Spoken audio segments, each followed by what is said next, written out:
Assalamualaikum to everyone. My name is Saba Abbas. I am a clinical psychologist. आज हम bipolar disorder को discuss करने वाले हैं.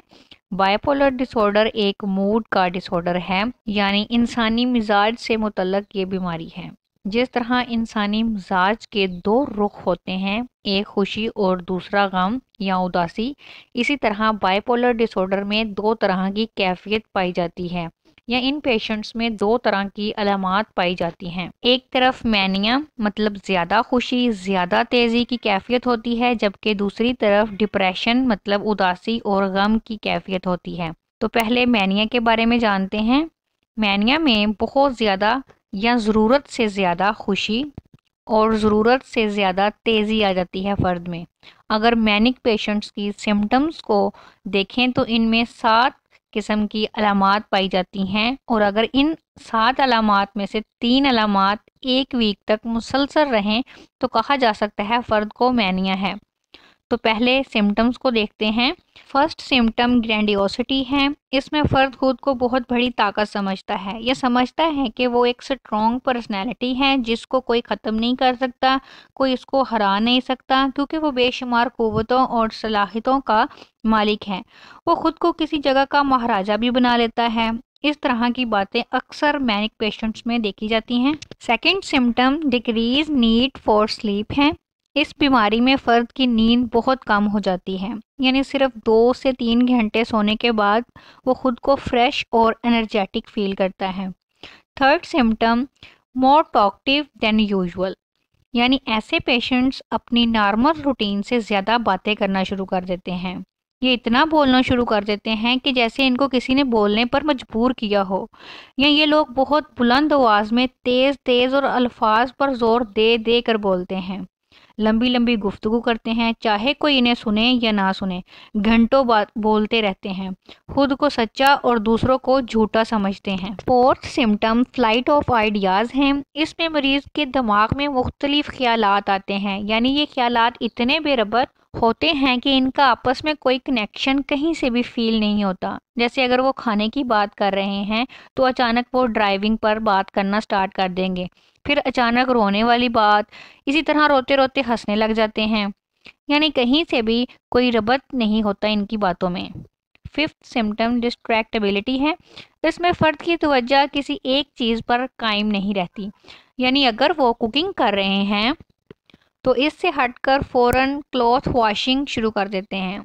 किसी चीज़ पर कंसंट्रेट कर नहीं पाते. वो गुफ्तगू में भी एक बात से हटकर दूसरी तरफ स्विच कर जाते हैं.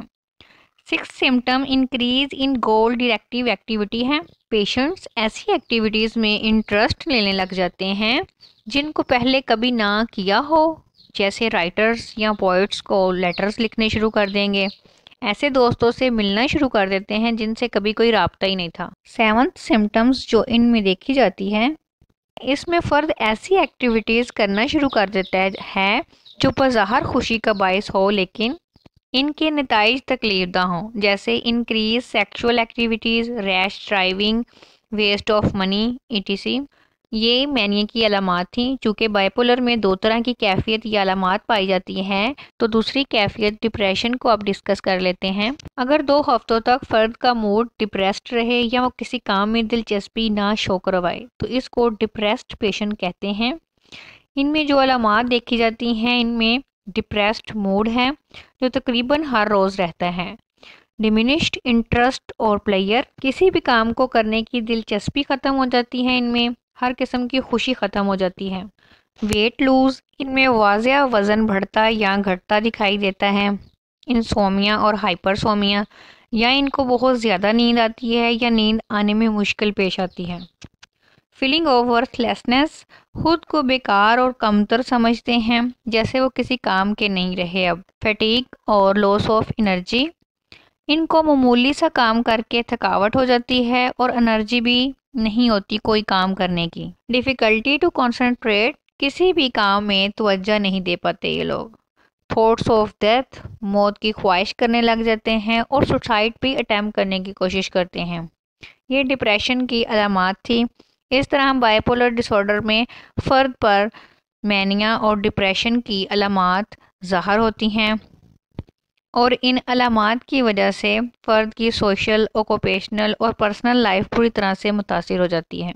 कॉजेज़ ऑफ बाइपोलर डिसऑर्डर में जेनेटिक फैक्टर 81% चांसेस होते हैं इस बीमारी के कि अगर वालदैन में है तो बच्चों में ट्रांसफ़र हो सकती है। स्ट्रेसेस की वजह से भी ये बीमारी हो सकती है।